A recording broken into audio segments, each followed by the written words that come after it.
Assalamualaikum warahmatullahi wabarakatuh.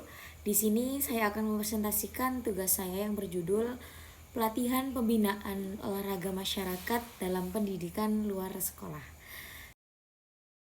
Sebelumnya, izinkan saya memperkenalkan diri. Saya Syafira Putri Azara dengan NIM 24010034106 dari kelas 2024B. Sebelumnya saya akan menjelaskan bagaimana sih contoh pelatihan pembinaan di masyarakat itu. Yang pertama ada program senam sehat di komunitas. Yang kedua ada pelatihan futsal atau sepak bola untuk pemuda. Yang ketiga ada pembinaan voli di kampung atau kelurahan. Yang keempat ada pelatihan pencaksilat atau bela diri. Yang kelima ada program olahraga untuk penyandang disabilitas. Dan yang keenam ada pelatihan kebugaran dan kesehatan untuk pekerja. Nah, dari sini saya mengambil dari salah satu contoh tersebut, yakni pelatihan pembinaan voli di kampung atau di kelurahan. Alasan saya memilih program ini ialah yang pertama bisa meningkatkan kualitas hidup masyarakat. Dengan saya menjadi pelatih pembinaan voli di kampung tersebut, saya bisa membantu meningkatkan kualitas hidup masyarakat dengan mengajarkan nilai-nilai olahraga dan gaya hidup sehat. Lalu, dengan saya menjadi pelatih pembinaan voli di kampung tersebut, saya juga bisa membantu membangun komunitas yang kuat dan solid dengan mengajarkan nilai-nilai kerjasama dan sportivitas. Nah, selanjutnya, apa peran, tantangan, dan peluang masa depan dalam pelatihan pembinaan olahraga di masyarakat ini? Pelatihan dan pembinaan olahraga dalam pendidikan non-formal memiliki peran penting dalam masyarakat, yakni yang pertama bisa meningkatkan kesehatan masyarakat. Olahraga dapat membantu menjaga kebugaran, mencegah penyakit, dan meningkatkan kualitas hidup. Membangun karakter dan disiplin melalui olahraga, peserta belajar tentang kerjasama tim, sportivitas, dan disiplin. Lalu memberdayakan masyarakat dan inklusi sosial. Olahraga memberikan kesempatan bagi berbagai kelompok masyarakat termasuk anak-anak, pemuda, lansia, dan penyandang disabilitas untuk berpartisipasi aktif dalam kegiatan positif. Lalu mencegah penyimpangan sosial, yakni mengarahkan anak-anak dan remaja ke aktivitas yang sehat dapat membantu mengurangi risiko perilaku negatif seperti narkoba dan kriminalitas. Lalu, tantangan apa dalam pembinaan olahraga masyarakat ini? Yakni yang pertama, kurangnya sarana dan prasarana. Banyak komunitas yang tidak memiliki lapangan, peralatan, atau fasilitas olahraga yang memadai. Minimnya pelatih atau tenaga profesional. Pembinaan sering dilakukan oleh relawan tanpa pelatihan yang cukup, sehingga kualitas pembinaan bisa bervariasi. Kurangnya dukungan dana dan kebijakan program olahraga komunitas seringkali bergantung pada dana dan sponsor atau donasi yang tidak selalu stabil. Kurangnya kesadaran masyarakat dan tidak semua masyarakat memahami apa itu pentingnya olahraga sehingga partisipasi bisa rendah. Lalu, peluang masa depan dalam pembinaan olahraga masyarakat.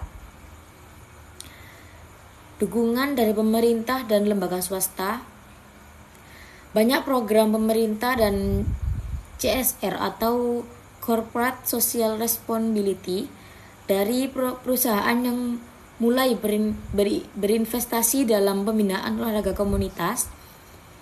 Teknologi dan digitalisasi dalam olahraga, penggunaan aplikasi kebugaran, pelatihan daring, serta analisis data olahraga bisa membantu meningkatkan efektivitas pembinaan.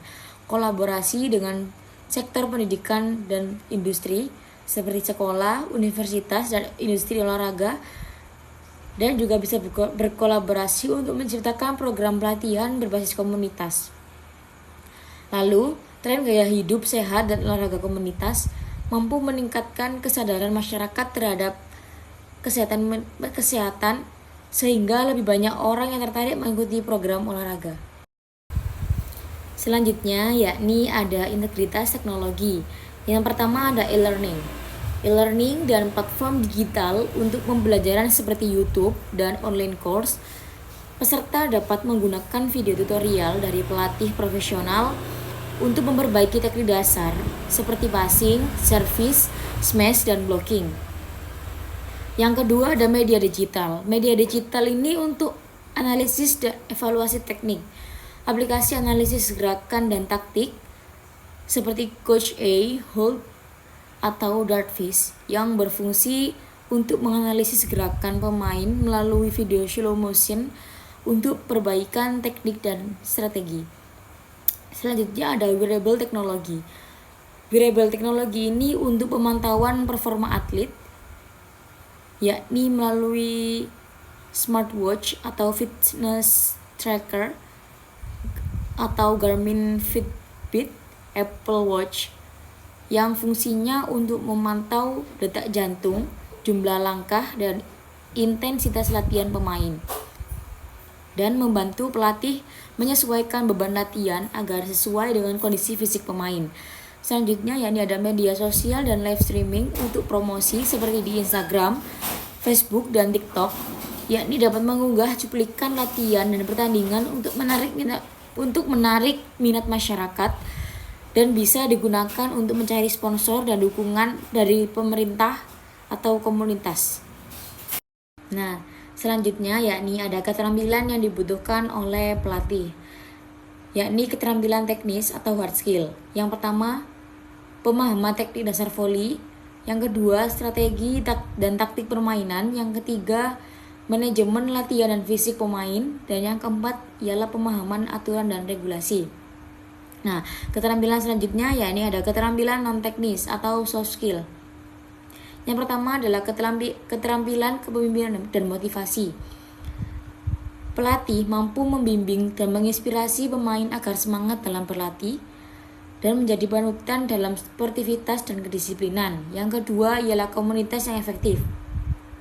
Pelatih dapat menyampaikan instruksi dengan jelas dan mudah dipahami, mampu membangun hubungan yang baik dengan pemain, orang tua, dan masyarakat.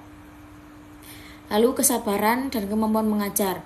Pelatih juga harus sabar dalam membimbing pemain pemula yang masih belajar teknik dasar dan bisa memberikan umpan balik secara positif dan membangun kepercayaan diri pemain. Lalu kemampuan manajemen dan organisasi. Pelatih mampu mengatur jadwal latihan, turnamen, dan administrasi tim, dan mengelola sumber daya yang tersedia seperti peralatan dan tempat pelatihan. Lalu yang terakhir ada adaptasi dan pemanfaatan teknologi, yakni menggunakan media digital atau aplikasi untuk mendukung latihan dan memanfaatkan platform online untuk belajar strategi dan teknik baru. Nah, dan selanjutnya yakni ada keterkaitan terhadap SDG. Yang pertama ada SDG 3, yakni kehidupan sehat dan sejahtera. Dengan olahraga voli dapat membantu menjaga kebugaran tubuh, meningkatkan daya tahan tubuh, dan mencegah penyakit tidak menular seperti obesitas, diabetes, dan penyakit jantung. Aktivitas fisik juga terbukti dapat meningkatkan kesehatan mental dengan mengurangi stres dan kecemasan. Lalu yang kedua ada SDG 4, yakni pendidikan berkualitas.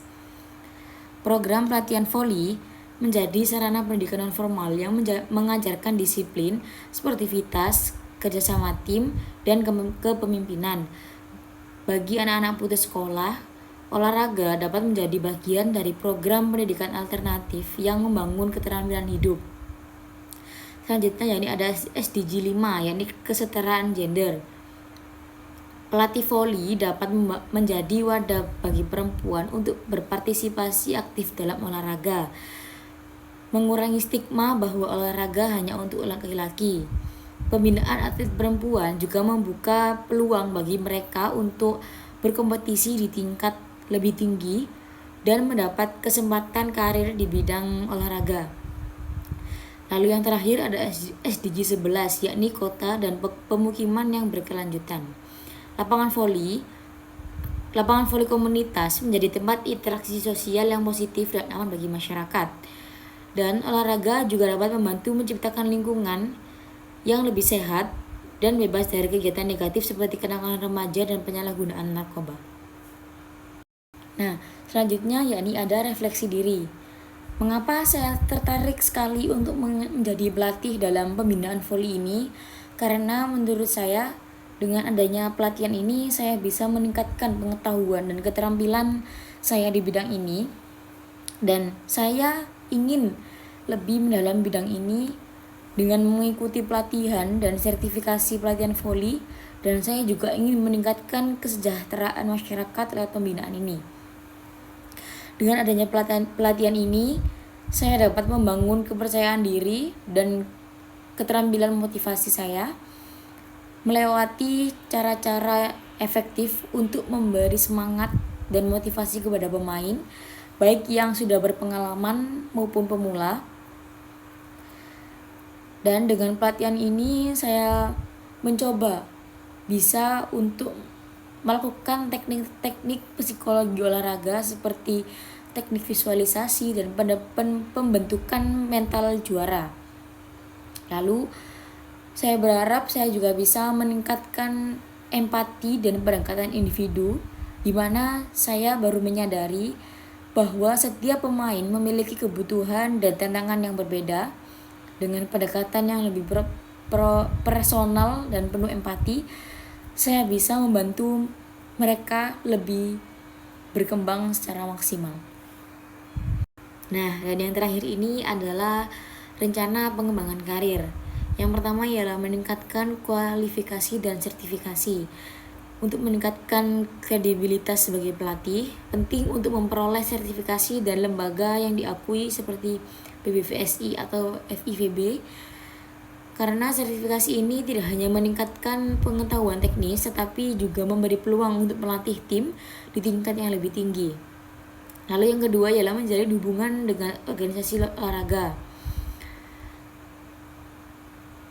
Bekerja sama dengan organisasi olahraga ini meningkatkan pengembangan hubungan kerja dengan organisasi olahraga lokal atau pemerintah untuk mendapatkan dukungan lebih dalam hal fasilitas, dana, atau pelatihan lanjutan. Yang ketiga ialah memperluas pengalaman dan menjadi pelatih di berbagai tingkat. Meningkatkan pengalaman dan melatih berbagai kelompok usia atau tingkat keterampilan, mulai dari pemula hingga tim yang lebih berpengalaman. Ini juga akan memberikan wawasan yang lebih luas dan kemampuan dalam mengelola berbagai situasi pelatihan. Selanjutnya ialah penguasai teknologi dalam pelatihan. Dan yang terakhir ialah membangun branding pribadi di media sosial, seperti menggunakan media sosial seperti Instagram, Facebook, atau YouTube untuk berbagi tips pelatihan, video latihan, dan kiat-kiat strategi. Ini juga tidak hanya akan meningkatkan kredibilitas sebagai pelatih, tetapi juga memberikan akses kepada calon pemain atau sponsor yang berminat. Dan di sini saya akan membacakan kesimpulan. Pelatihan pembinaan voli di kampung atau kelurahan memiliki potensi besar untuk memberi dampak positif bagi masyarakat. Melalui program ini, kita tidak hanya mengembangkan keterampilan teknis olahraga, tetapi juga memberikan kontribusi pada aspek sosial dan kesejahteraan komunitas. Pelatihan ini juga memiliki peran yang sangat penting dalam mengembangkan potensi olahraga serta meningkatkan kualitas hidup masyarakat. Program ini tidak hanya berfokus pada peningkatan keterampilan teknis pemain, tetapi juga berkontribusi pada pembinaan karakter, kesehatan fisik, dan pemberdayaan sosial masyarakat. Cukup sekian dari saya. Assalamualaikum warahmatullahi wabarakatuh.